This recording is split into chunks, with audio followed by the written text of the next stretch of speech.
बॉलीवुड और web series की दुनिया में अब महिलाओं के किरदारों में एक बड़ा बदलाव देखने को मिल रहा है। जहां पहले महिलाओं को किस्सों में पारंपरिक और सिले हुए रूप में ही दिखाया जाता था, वहीं अब वेब और फिल्मों में महिलाओं को उनकी असली, असाधारण और जज्बाती रंगों के साथ पेश किया जा रहा है। इसी कड़ी में प्रियंका घोष की वेब सीरीज द रॉयल्स काफी चर्चे में है, खासकर जीनत अमान के एक सीन को लेकर जिसमें वो गांजा पीती हुई नजर आई। हाल ही में प्रियंका घोष ने मीडिया से बातचीत में बताया कि सीरीज में महिलाओं के असली रंग और उनके जज्बात देखने की पूरी कोशिश की गई है। उन्होंने साफ किया कि महिलाओं का धूम्रपान या गांजा पीना उनके किरदार को परिभाषित नहीं करता, बल्कि उनकी आज़ादी और आत्मविश्वास को दर्शाता है। प्रियंका ने बताया कि बॉलीवुड और वेब में महिलाओं के किरदारों को लेकर अब तक जो सोच थी, अब वो बदल रही है। उन्होंने कहा, जब महिलाएं सत्ता में आती हैं तो महिलाओं की कहानियां भी बदल जाती है।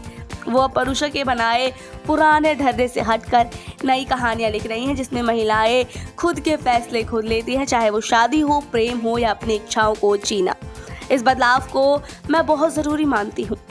विशेष रूप से उन्होंने ये भी बताया कि बंगाल की संस्कृति में महिलाओं का धूम्रपान या खुलकर जीना कोई बड़ी बात नहीं है। मैं अपने बचपन की यादों में देखती हूँ कि बंगाल में महिलाएं खुलकर क्लब में जाती हैं, धूम्रपान करती थीं और अपनी ज़िंदगी अपनी मर्जी से जीती थी। मुंबई आने के बाद ही मुझे एहसास हुआ कि देश के दूसरे हिस्सों में इस विषय को लेकर कितनी बंदिशें हैं। प्रियंका ने जोर देकर ये भी कहा कि फिल्मों और वेब सीरीज में महिलाओं को स्ट्रॉन्ग दिखाना बहुत ज़रूरी है, लेकिन साथ ही उन्हें असल और जज्बाती भी दिखाना चाहिए। धूम्रपान या गांजा पीना महिलाओं का कैरेक्टर नहीं बताता, बल्कि उनके साहस और आत्मविश्वास की कहानी कहता है। ये बात समझना बहुत ज़रूरी है। उन्होंने ये भी स्वीकार किया है कि उनके परिवार की महिलाएं भी अपने काम में कट्टर और समर्पित हैं, लेकिन वो परिवार की जिम्मेदारी भी पूरी लगन से निभाती हैं।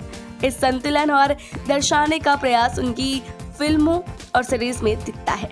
प्रियंका ने कहा, शराब पीना हो, धूम्रपान करना हो या कई रिश्ते हो, ये सब किसी के चरित्र की पहचान नहीं है। मैं इसे खुलकर कहती हूँ कि महिलाओं को अपने निर्णय पर गर्व करना चाहिए और समाज को भी इस बदलावों को स्वीकार करना चाहिए। दरअसल द रॉयल्स में जीनत अमान की सीन दर्शकों के लिए एक नया नजरिया लेकर आया है, जो साबित करता है कि महिलाएं अब किसी भी परंपरागत बंदिश के बंधन में नहीं बनना चाहती।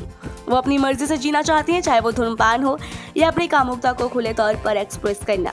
तो क्या आप भी मानते हैं कि अब वक्त आ गया है महिलाओं को ऐसे खुले रूप में देखने का? कमेंट सेक्शन में अपनी राय जरूर बताएं। ऐसी और वीडियोस के लिए देखते रहिए सौगंध टीवी। आप देख रहे हैं सौगंध टीवी, सौगंध वतन की।